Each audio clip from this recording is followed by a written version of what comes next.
Halo Budum, selamat datang kembali bersama dengan aku KB di kelas KB. Dan tentunya di kelas KB kali ini kita akan melakukan recap untuk week yang kedua dari MPL Indonesia season yang ke-10. Sudah banyak banget pertandingan yang terjadi dan bahkan hasilnya pun mungkin tidak diduga-duga. Dan kalau misalkan kalian yang ketinggalan sama hasilnya, ya walaupun gue tahu sih beberapa dari kalian gak mungkin ketinggalan sama hasilnya, tapi ini dia hasilnya untuk di week yang kedua. Bakal gue bacain satu demi satu. Di match yang pertama di hari Jumat, Aura Fire harus dikalahkan oleh Onyx Esports dengan skor 1-2.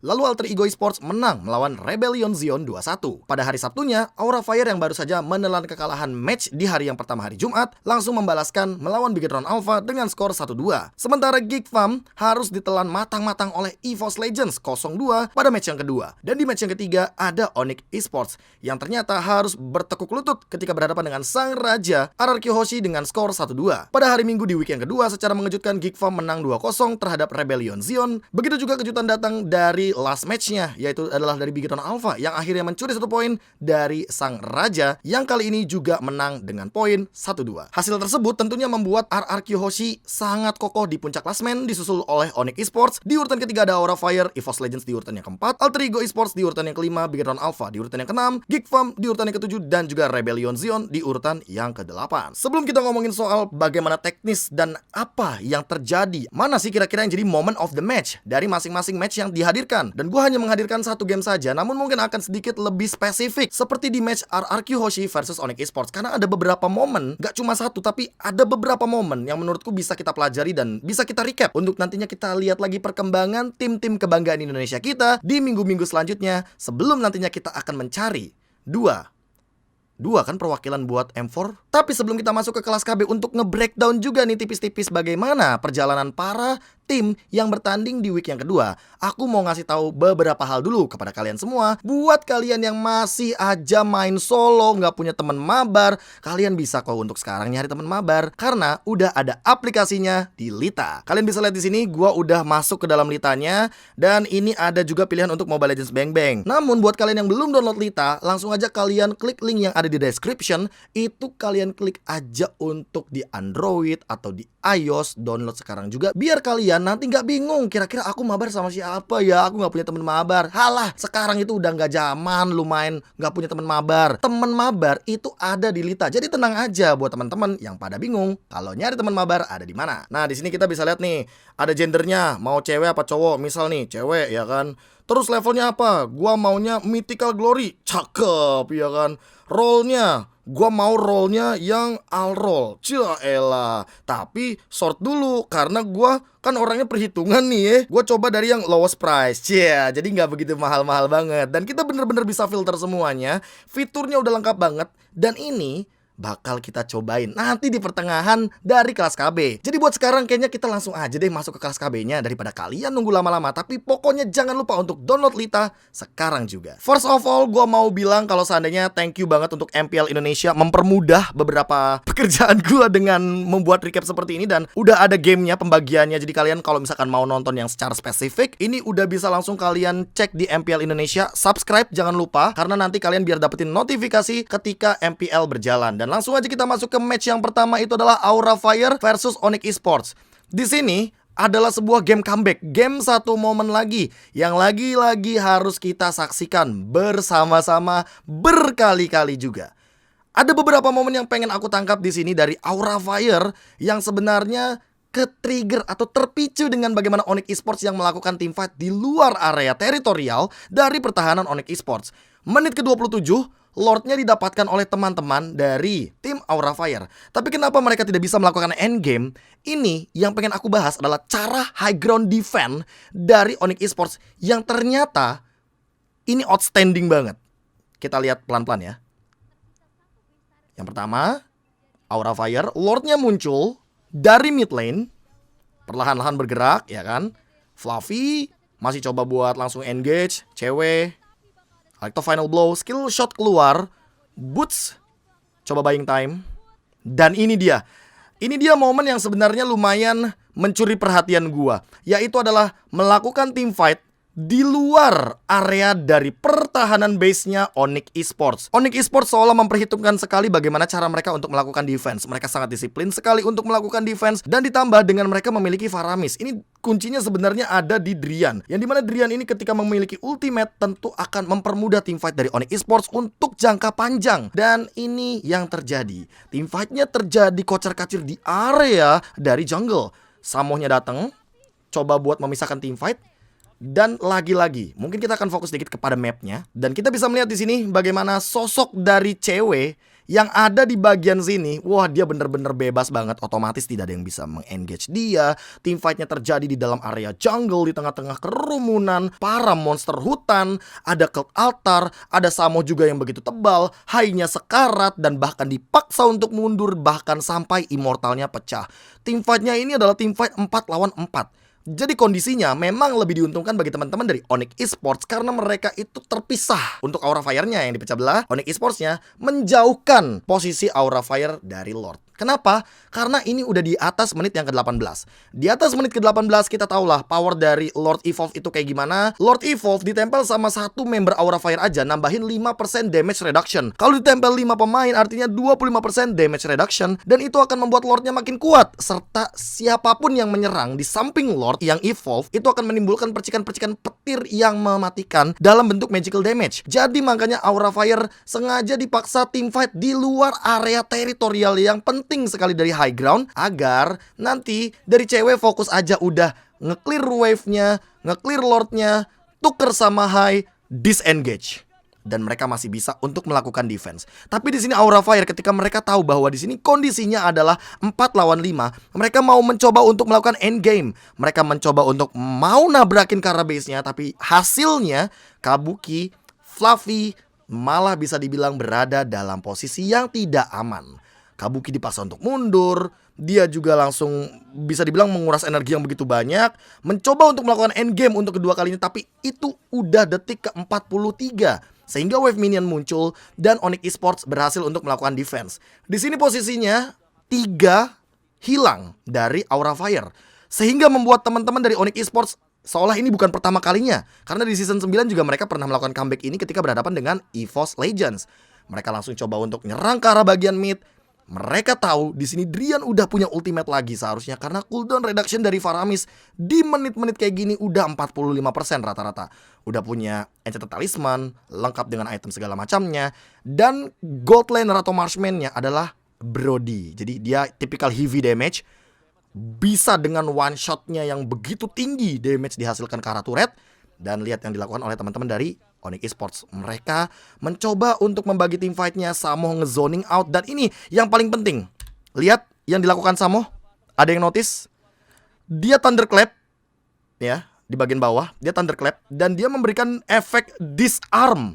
Bang, apa itu efek disarm? Nih, efek disarm ini nih, yang kapaknya udah nggak bisa digunakan. Dan Hai nggak bisa mengeluarkan basic attack-nya. Membuat Hai mau tidak mau untuk clear wave minion aja jadi ragu, karena dia di zoning. Dan di sini Kabuki nggak bisa berbuat banyak karena dia bukan tipikal stunner, bukan tipikal yang bisa memberikan efek disable. Sehingga Samo, wah udah bebas banget untuk langsung dive in, zoning-zoning, dan bahkan ngebadanin. Cult altar dibuka, langsung menuju ke arah base, dan ceweknya bebas banget untuk melakukan endgame. Ini adalah endgame yang menurutku tipikal-tipikal comeback yang emang hanya terjadi di beberapa momen saja. Ketika kita udah ngomongin late game 25 menit ke atas, 27 menit ke atas, bahkan ini di menit ke-29, otomatis kamu satu kali tumbang itu udah pasti banget di atas 1 menit. Jadi hati-hati kalau udah mulai masuk late game, jangan sampai kamu terpicu, jangan sampai terlalu menggebu-gebu untuk melakukan endgame. Karena terkadang ketika kita tidak memperhitungkan dengan matang bagaimana cara musuh melakukan defense, apalagi kalau musuhnya punya high ground defender yang kuat banget, let's say kayak Eve, Xavier, atau mungkin Varsha, salah-salah dikit aja, immortal pecah, kita tumbang, 78 detik, 80 detik, nggak ada satu hero aja, itu udah bakal fatal banget untuk teamfight. Dan ini adalah comeback dari Onyx Esports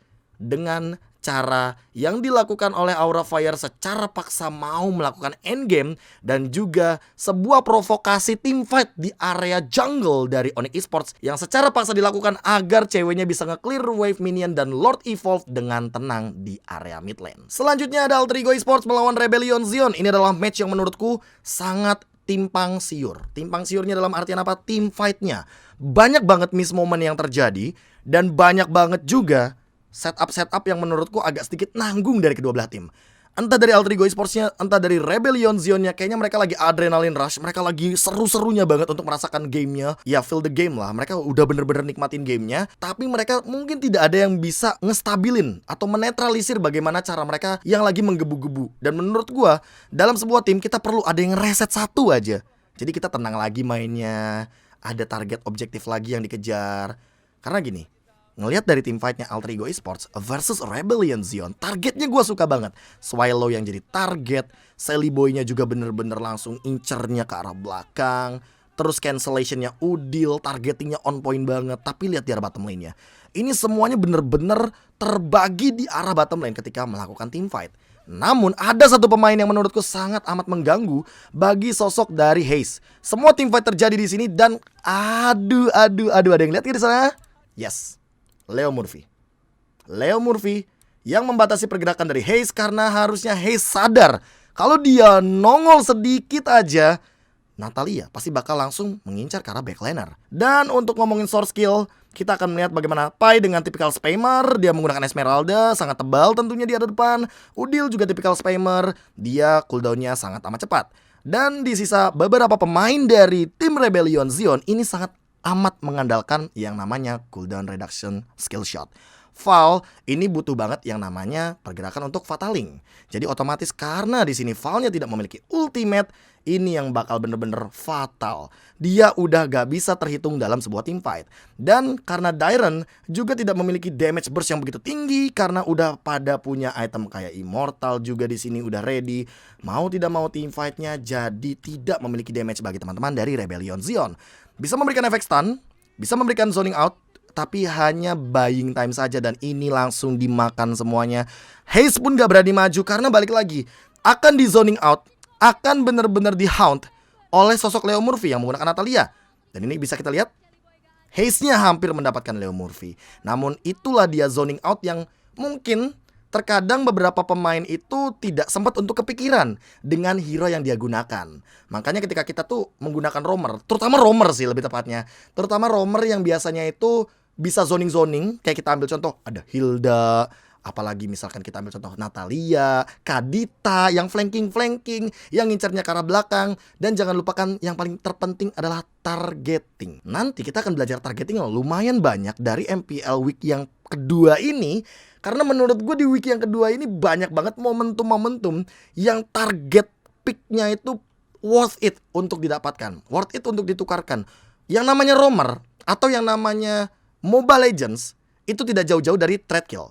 Apa itu bang trade kill? Trade kill adalah pertukaran point kill. Di sini yang di trade kill adalah Sally Boy. Sally Boy tumbang dalam waktu 1 menit. Tapi karena Sally Boy tumbang 1 menit, itu ada 4 pemain dari Rebellion Zion yang harus ditukarkan. Apakah ini menjadi sebuah keuntungan bagi Alter Ego Esports? Ya, ini menjadi sebuah keuntungan. Karena di sini 1 tukar 4 di late game udah lama banget. 1 kali tumbang 52 detik, 51 detik. Lord Evolve-nya bakal free banget. Dan ini akan menjadi sebuah bonus bagi Alter Ego Esports. Dan inilah dia penyebab Alter Ego Esports bisa comeback di game yang kedua dan bahkan memenangkan di game yang ketiga. Selanjutnya, ini adalah sebuah decision making. Kita akan belajar bagaimana cara mengendalikan sebuah team fight yang nantinya skemanya mid to the late game. Di sini ada sebuah momen di mana Aura Fire yang lagi unggul-unggulnya, mereka bisa kontrol area Lord-nya. Namun Kabuki ketika di game Big Run Alpha versus Aura Fire, di game yang pertama, dia membuat sebuah dilema bagi Big Run Alpha yang sebenarnya mereka itu bisa loh untuk melakukan fight di area Lord. Karena ini sebenarnya masih 50-50 untuk di snatch atau dicuri dari Lordnya. Nih ya, yang pertama Kabuki, dia pakai Renner, dia cari posisi, dan ketika dia mencoba untuk melakukan poking damage atau memberikan sedikit damage kepada Lord, yang dia lakukan adalah dia pakai Renner Apathy yang sangat lurus sekali tentunya, yang gua juga nggak nyangka-nyangka Matt di sini sekarat. Dan lihat ini lurus banget dari Kabuki. Kepencet. Nah, ini dia.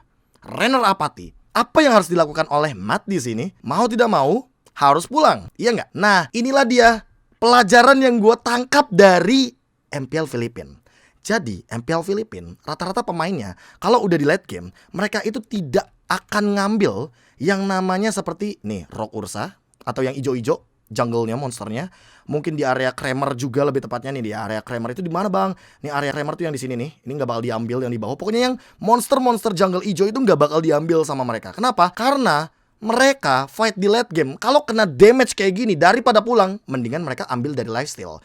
Makanya rata-rata buat sekarang marksman itu kenapa pada pakai Husklaw, agar teamfight jangka panjangnya mereka lebih berani. Tapi Cloud emang bukan hero yang bisa menggunakan Husklaw kan. Jadi di sini sebenarnya decision yang dibuat Bigetron Alpha itu cuma ada dua pilihannya. Membiarkan Matt mendapatkan lifesteal terlebih dahulu, farming tentunya dengan cara tersebut nantinya Matt bakal melakukan fight 5 lawan 5. Tapi chance untuk menangnya karena dengan gold leading yang berbeda seperti ini, hampir menuju kepada 8.000, ini otomatis fightnya bakal 30 Bigetron Alpha, 70 Aura Fire. Dan opsi kedua adalah pulang.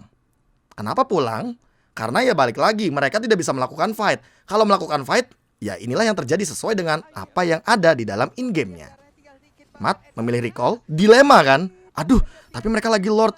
Ternyata Ki konsil ke depan dan mereka mencoba untuk melakukan sebuah kontes di dalam area pit Lord yang begitu luasnya dan begitu menjadi keuntungan bagi Aura Fire. Kenapa menjadi sebuah keuntungan bang? Karena lihat zoningnya Godiva di mana, Hai di mana, bahkan Sorizo, kalaupun dia mau masuk dari sini, otomatis dia hanya bisa ngebadanin. Dia belum tentu bisa melakukan steal terhadap Lord yang kali ini udah di enhance, dan yang terjadi adalah sebuah team fight yang tidak begitu adil. Matnya baru ngambil Carlisle Steel, Lordnya udah langsung diamankan oleh Hike dengan Esmeralda Jungle. Dan coba buat langsung di engage tuh, ditabrak begitu saja karena Aura Fire pede. Lihat matnya juga setengah darah. Tentu dengan satu saja monster jungle di sana, di Rock Ursa kurang. Makanya yang ijo-ijo ini penting banget. Kalau udah menit 10, kalau bisa ya, kalau emang kamu nggak butuh-butuh banget, kayaknya mendingan cuekin aja yang namanya monster ijo-ijo itu. Dan lihat apa yang terjadi, dapetin Lord. Dan lagi-lagi dominasi dari Aura Fire makin menggila karena ini 3 lawan 5. Untuk defense pasti ragu-ragu. Ada Godiva yang tipikal pick off. Dan inilah dia juga alasan kenapa Aura Fire memenangkan match melawan Bigetron Alpha di game yang pertama. Jadi buat teman-teman yang pada bingung kayak, bang, ini tuh momennya apa sih yang dicari? Momennya tuh yang belajar dari decisionnya pro player, alasan-alasannya kita cari, dan juga kita tuh berspekulasi, berasumsi dengan momentum kayak tadi. Kira-kira kalau Bigetron Alpha mundur, apakah akan endgame? Karena di sini sebenarnya udah langsung endgame. Lihat tuh durasinya segala macamnya. Udah endgame sebenarnya di sini. Tapi kalau tadi teman-teman dari Bigetron Alpha mundur, apakah Bigetron Alpha masih mampu untuk mempertahankan high ground-nya? Karena tidak ada korban jiwa jadinya, dan gold leading-nya jadi tidak makin jauh. Bahkan sekarang lihat, ini menuju ke angka 9.000, jadi nambah dari 8.000 ke 9.000. Menurut kalian gimana? Tulis di kolom komentar. Selanjutnya ada match EVOS Legends versus Geek Farm. Di sini ada satu poin yang pengen gua perhatikan, yaitu adalah dari Tas dengan pick dari Chow di mid lane. Dan ini bukan pertama kalinya Chow ada di mid lane dengan emblem assassin, karena waktu di M3 aja itu hate di Onyx Philippines itu M3 ya. Jadi semuanya ada di sana. World Championship dia juga bawain Chow dengan emblem assassin. Tapi di sini Tas kenapa gua spotlight banget? Karena dia melakukan trade kill point dan targeting yang begitu matang, yang begitu manis dan begitu indah walaupun Tas harus mengorbankan nyawanya. Posisinya di sini yang pertama adalah Tas tidak ketahuan sama sekali. Udah ada pergerakan 3 member yang mungkin juga tidak diketahui oleh teman-teman dari EVOS Legends, tapi Dreams di sini punya kapabilitas untuk mendeteksi karena dia adalah Hilda. Jadi, setelah ada momen seperti ini, langsung kita lihat Dreams yang ternyata tiba-tiba langsung membuka area teamfight. Dan lihat yang dilakukan Tas. Ada 2 target di sini, 3 bahkan. Tapi yang dia tahu, dia dapetin info adalah Baloyski udah nggak punya ultimate. Di sini Baloyski, apakah bakal ditendang? Tidak. Untuk apa kita menendang target yang udah mengeluarkan ultimate atau mengeluarkan stun? Ketika ada 3 target di sini, sebenarnya yang paling worth it untuk ditendang adalah Kadera. Kenapa Baloyski menurut gua nggak cocok untuk ditendang? Karena dia udah mengeluarkan ultimate-nya. Jadi dia nggak bakal bisa ganggu lagi, dia nggak bakal bisa nangkep lagi, dan dia tidak akan bisa melakukan setup teamfight lagi. Sementara Elzura, dia punya Black Shoes dan dia bisa ngereset lagi darahnya kalau seandainya kalkulasi damage dari Clover tidak maksimal. Kenapa Kadera? Karena Kadera lah yang bakal langsung tumbang kalau seandainya dia menjadi target operasi dan dia tidak memiliki ability Black Shoes untuk ngereset darahnya walaupun dia punya flicker. Tapi inilah dia yang dilakukan oleh Tas. The Way of Dragon Flicker, dan Clover mengeksekusi dengan cepat ke arah Kadera. Itu udah bener-bener jadi targeting yang menurutku matang, karena ini tukerannya adalah mid laner sama gold laner, yang dimana secara level aja Tas level 10, Kaderanya level 11. Tapi inilah dia juga pergerakan yang menurutku langsung menutup banyaknya trade kill. 3 ditukar 4 itu udah totally worth it. Dan targeting seperti Tas ini adalah targeting yang diperlukan sekali kalau kita ngomongin competitive scene. Kenapa bang diperluin banget?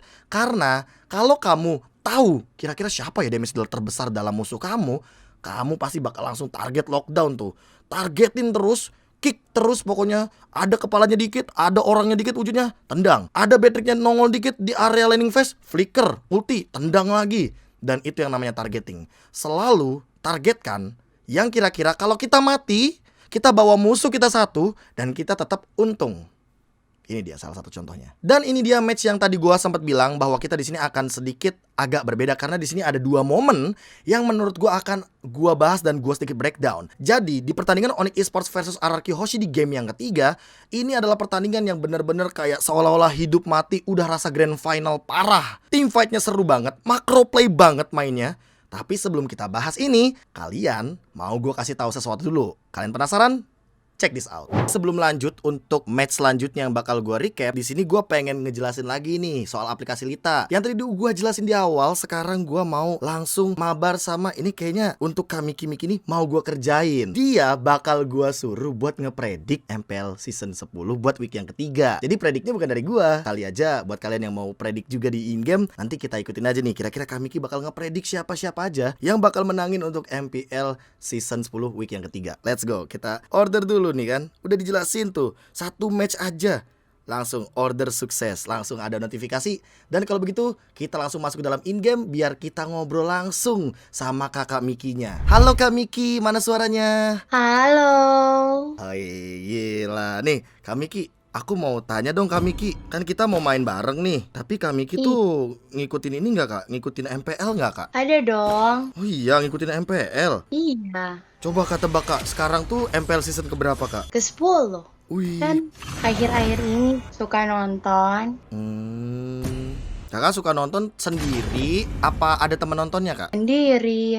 Yah, kok nonton MPL sendiri Kak? Kan udah ada Lita, teman nobar setiap saat ya.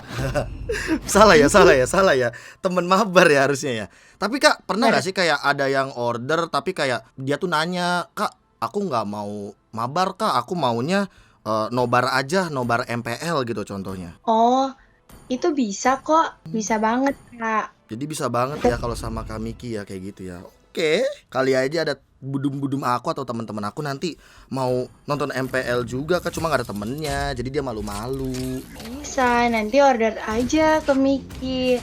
Langsung aja teman curhat. Ini teman curhat. Nih Kak, kita kan harusnya di Midland Kak. Kakak ke Midland Kak, ayo Kak. Nah, sini jalan. Nah Kak, jadi di MPL minggu ketiga itu ada 3 hari. Ada Jumat, Sabtu sama Minggu nih Kak. Buat Jumat itu ada pertandingan. Yang pertama ada Aura Fire lawan Alter Ego. Menurut Kakak Aura Fire sama Alter Ego menang siapa Kak? Aura deh kayaknya, Aura deh. Aura, kenapa tuh Kak kira-kira? Kenapa milih Aura ketimbang Alter Ego? Kayaknya sih kuatan Aura deh, kalau menurut aku. Skornya kira-kira berapa berarti Kak? 2-0 kah? Apa 2-1 kah?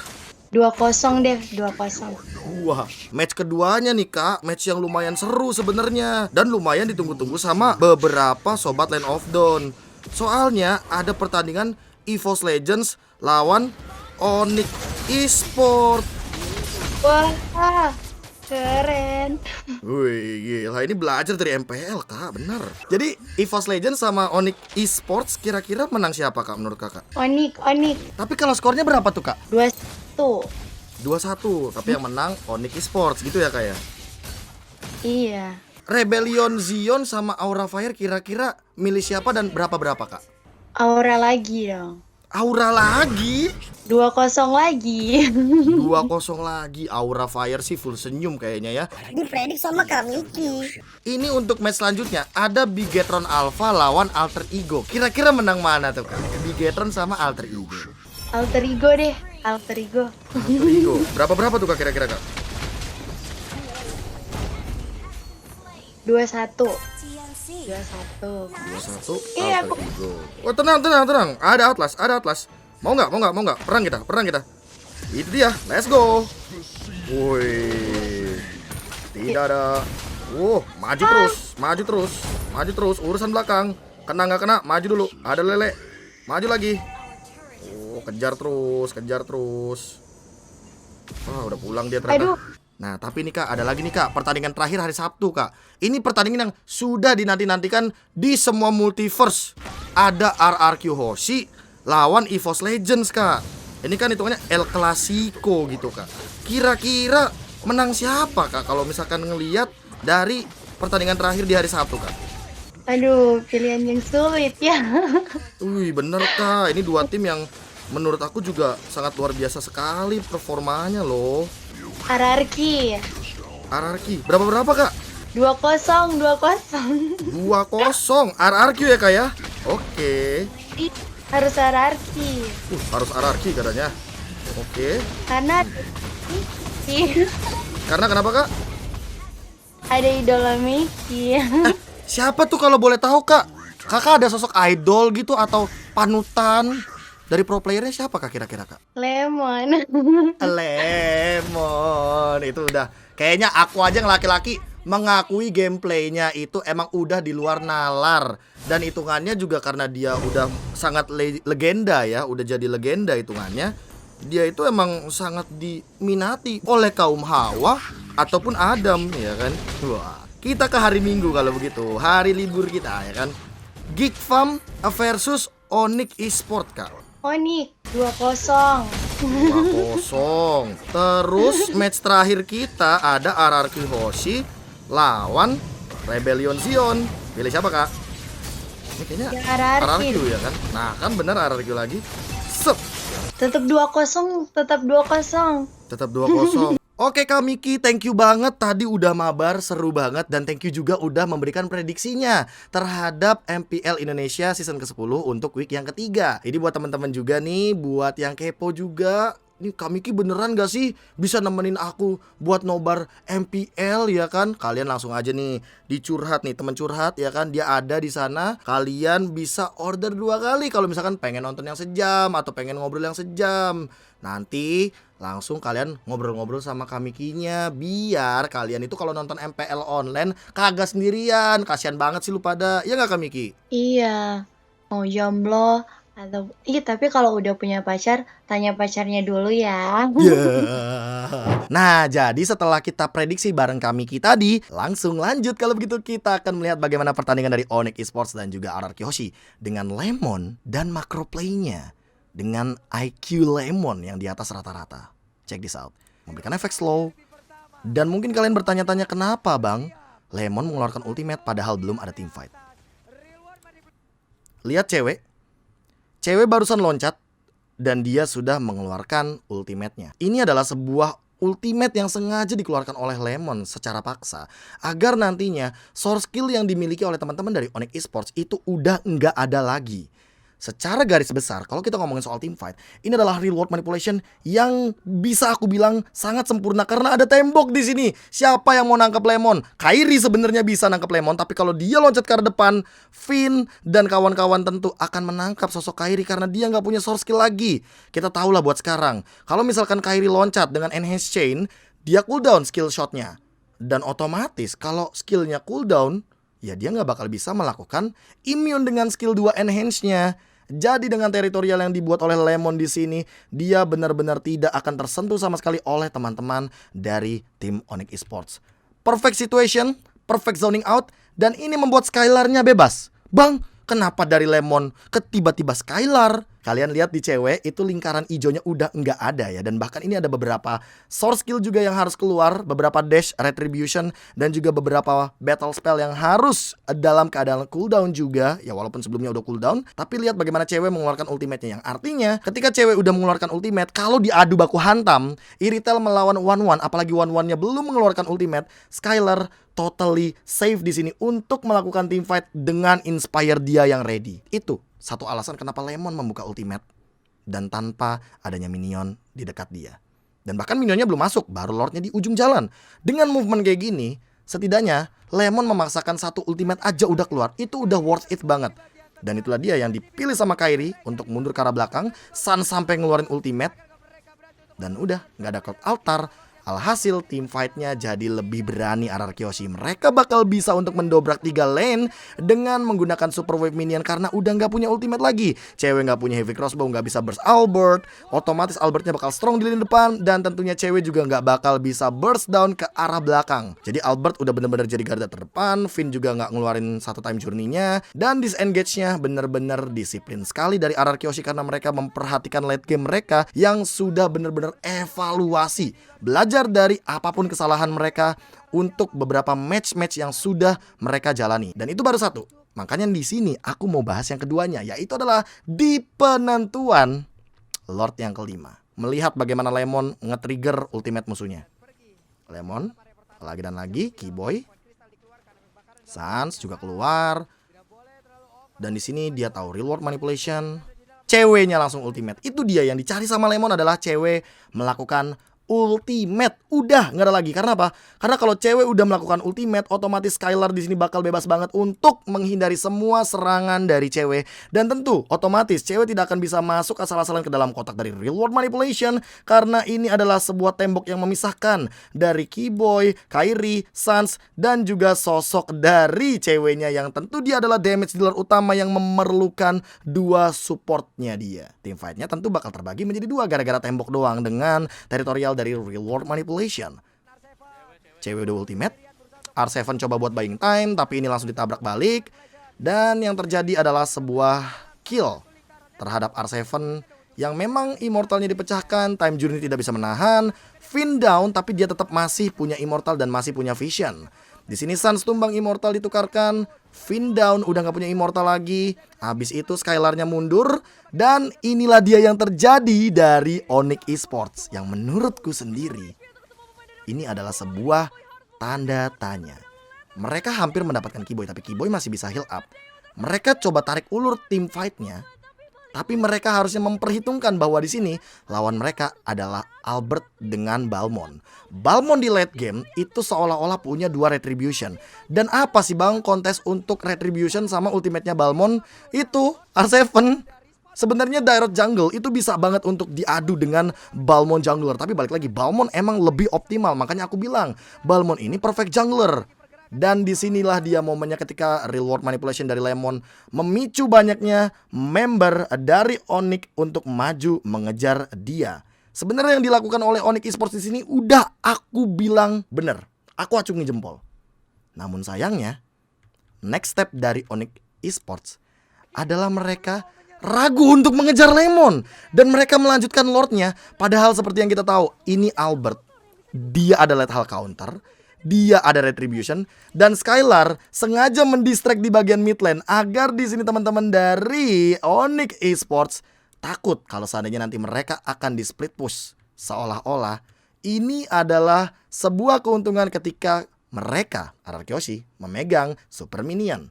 Makanya ketika kembali lagi Lemon muncul, Skylar mundur, Albert juga udah mulai kelihatan di arah dari pit lordnya. Dan ini lihat damage-nya, pas bener-bener sekitar 7.000-5.000-an, 5.000. Kenapa gue bisa bilang 5.000? Yang pertama adalah true damage dari Balmond kepada monster jungle termasuk Lord itu ada di angka 2.500. Dan kalkulasinya adalah retribution itu true damage-nya 2.580. Jadi kalau kalian mau make sure bahwa Lordnya akan tumbang di tangan kalian, minimal dengan Dairot atau Balmond itu kalian tuh dapetin sekitar di Lordnya di angka 5.080. Tapi itu pun belum pasti karena persenan kan yang namanya Balmond. Balmond tuh kayaknya menurut gua pribadi ya, karena dia pakainya persenan, 2.500 adalah angka yang tidak pasti. Jadi kalau misalkan nanti kalian pakai Balmond, ternyata lethal counter damage-nya 3.000. Wah, berarti kalian ada kalkulasi sendiri. Makanya kenapa aku pakai 2.500 angkanya di sini, itu yang hitungannya benar-benar dekat dengan Albert ketika dia menggunakan lethal counter dan juga retribution. Nih, 7.000, 5.900. Albert nungguin untuk true damage-nya keluar dulu, lethal counter dan juga langsung retribution. 5 lawan 3. Ini merupakan sebuah hal yang sangat mahal dari RRQ Yoshi dengan pembagian individual job atau tugas individual yang begitu matang dengan komunikasinya. Ya Lemon poking damage aja, ngasih efek slow. Skylar langsung nge-push ke arah mid lane untuk sedikit mengancam teman-teman dari Onyx Esports. Ayo, lu mau mundur apa? Ini gue bakal nge-end gamenya sekarang juga dari mid lane. Dan menurutku dengan keraguan-raguan tadi dari Onyx Esports ketika mereka ingin mengejar Lemon, yang padahal di sini tim fightnya 5 lawan 3, itu adalah sebuah adrenalin rush. Aku bilangnya mungkin lagi deg-degan, lagi pengen ini Lord aja, Lord aja, Lord aja. Tapi mereka melupakan satu sosok penting, yaitu adalah Albert dengan 2 retribution, the perfect jungler Balmond. Dan RRQ Hoshi melakukan eksekusi itu dengan manis, dengan Lord yang kelima didapatkan. Dan mereka lagi-lagi melakukan hal yang sama ketika mulai memasuki endgame. Nih ya, Lemon, dan Lemon lagi memaksa cewek untuk mengeluarkan ultimate-nya. Dan bahkan lihat, itu sebelum Lemonnya muncul, mau tidak mau harus digunakan ultimate-nya. Dan ketika Lemon tahu cewek udah menggunakan ultimate, langsung maju, langsung dihajar-hajar, dan langsung reward manipulation. Di-trigger balik tentunya dengan menggunakan cult altar. Cult altarnya juga bisa dibilang tidak terlalu lama, Suns-nya tumbang. Walaupun Suns-nya hidup lagi, tapi Lord Evolve terlalu kuat dan RRQ Hoshi end the game. Ini dia momentum yang bisa kita curi-curi sedikit lah macro play-nya, bagaimana RRQ Hoshi tarik ulurnya, dan Onyx Esports yang mungkin decision-nya agak sedikit ragu-ragu. Tapi menurut kalian gimana? Karena itu adalah sebuah celah, satu-satunya menurutku sebuah celah dari Onyx Esports untuk mencoba menyamakan kedudukan. Dengan cara apa? Dengan cara tetap melakukan kill, dan kill. Karena di late game menurutku daripada Lord, itu kill lebih penting. Makanya RRQ Hoshi pas abis dapat Lord yang kelima, mereka pacul retribution, mundur semuanya karena mereka nggak mau di kill. Itu dia momennya. Selanjutnya adalah Geek Farm. Yang kali ini gue jujur, ini gue suka banget dengan momen ini. Karena ini merupakan team fight yang menurut gue dari Geek Farm rapih banget. Rapih banget, gak bohong. Dengan satu modal Lord yang udah enhance. Ini Lord yang kedua, udah di menit yang ke-12. Dan mereka tuh nabraknya sangat amat berkomunikatif. Diawali dari Luke. Dia kena dari Tornado Welcome. Tapi apa yang dia lakukan? Coba teman-teman lihat. Dia maju ke arah depan, dia sprint pop out, dia nabrak, dan ini adalah cult altar yang terbuka sama Kadera yang dia lakukan langsung blazing duet. Dan ini adalah sebuah jebakan yang dibuat oleh Rebellion Zion sendiri dengan Swallow sebagai Faramis. Karena Faramis di sini hitungannya senjata makan tuan. Kalau misalkan kita bertahan hidup dengan cult altar, itu poin plus. Tapi kalau kita gak bertahan hidup dan kita stuck di satu titik yang sama, ini malah merupakan jadi combo bagi Geek Farm. Dan ini yang terjadi. Triple enhance chain dan langsung bubar. Itu bubar sadadanya.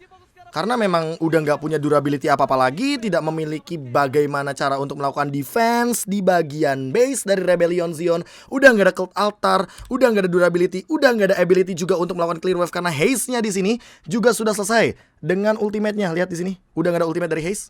Dan haze-nya di zoning banget. Jadi Geek Farm dengan team fight-nya yang rapih dan komunikatif banget. Gue yakin ini komunikatif banget. Dan itu Jana Kitty trigger disiplinnya bagus banget karena dia nungguin dengan momentum dari triple enhance chain. Sorry salah.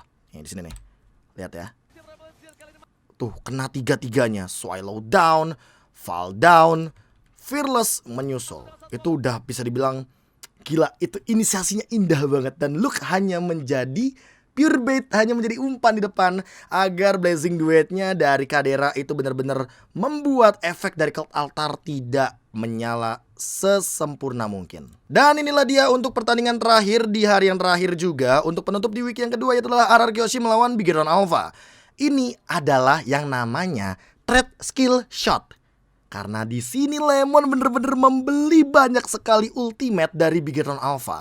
Pertama, lawannya Finn menggunakan Atlas. Sementara teman-teman dari Bigetron Alpha tidak ada yang menggunakan Purify. Tentu ini bakal easy banget fatalingnya untuk dikonekkan daripada seorang Finn. Dan di team fight ini kita bisa melihat bagaimana satu sosok Lunox yang menjadi bulan-bulanan warga, tapi worth it untuk pertukaran dari segi skill shotnya. Walaupun tidak mendapatkan objective point dari area turtle. Lihat ya.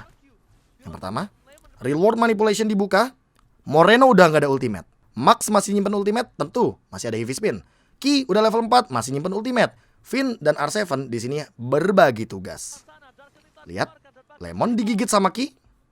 2, bahkan 3 Yang pertama adalah Battle Spell dari KYY yang sudah hilang dari satu buah flickernya. Ultimate udah digunakan, Morena tadi udah sempat aku mention. Max juga kali ini ultimate-nya udah nggak ada lagi karena heavy spin-nya udah digunakan di waktu yang bersamaan dengan Revolve Manipulation. Serta Sorizo yang hadir juga di sini bener-bener coba untuk Falling Star Moon 4 ultimate dikeluarkan dengan cepat di depan Finn yang udah level 4 juga walaupun turtle didapatkan. Tapi lihat kombonya. Dengan satu lemon yang tumbang, pertukarannya adalah Fataling kena 4, knockout strike, dapat 2 poin kill, bahkan maxnya juga hilang 1, tuker 3, plus turtle yang hilang ditukarkan dengan purple buff karena Sorizo nggak bakal bisa ngebadanin Albert dengan darah yang begitu banyak. Dan langsung ada banyak perbedaan di sini dengan gold leading yang tadi mungkin agak sedikit timpang karena bikinan Alpha dengan satu turtle yang didapatkan. Tapi ternyata dengan Lemon yang mengorbankan dirinya karena dia menjadi sosok tanda kutip inisiator secara paksa di sana, melakukan trade skill shot yang begitu banyak dari teman-teman bikinan Alpha. Dan ini yang membuat bikinan Alpha begitu terpicu dengan sosok Lemon yang padahal dia nggak mengeluarkan flicker sama sekali. Dia hanya mengeluarkan ungunya atau chaos assaultnya dari Lunox. Dan ini yang menurut gua mahal. Dengan berbagai macam skill shot ultimate yang dikeluarkan oleh Lemon, dia selalu menukarkan dari lawan-lawannya. Makanya untuk melawan mindset emang susah. Gua akuin emang susah banget untuk melawan mindset. Dan itulah dia untuk recap di minggu yang kedua. Kalau menurut kalian gimana? Tadi kita udah ngobrol bareng sama Kakak Miki. Kakak Miki udah memberikan prediksi untuk di week yang ketiga. Kalau kalian gimana? Ini dia jadwal di week yang ketiga. Dan bisa kalian langsung komen juga kira-kira. Nanti di pin chat gua bakal gua kasih template-nya. Dan kalian tinggal isi aja kira-kira untuk skornya bakal berapa-berapa. Dan siapa yang akan memenangkan dari masing-masing matchnya. Kayaknya itu aja untuk recap di minggu yang kedua kali ini. Dan sampai jumpa lagi di recap minggu yang ketiga minggu depan. Setelah tentunya kita menjalani minggu yang ketiga di MPL Indonesia season yang 10. Jangan lupa juga untuk nonton di MPL Indonesia, tentunya di YouTube channel udah ada dan bahkan lengkap banget di semua sosial media dari MPL Indonesia. Aku KB sebagai analis MPL Indonesia, mohon pamit undur diri. Sampai jumpa lagi di video-video selanjutnya atau recap-recap, K-Breakdown, K-Browsing, kelas KB, dan semua hal yang ada di channel YouTube KB. Jangan lupa bahagia. Dadah!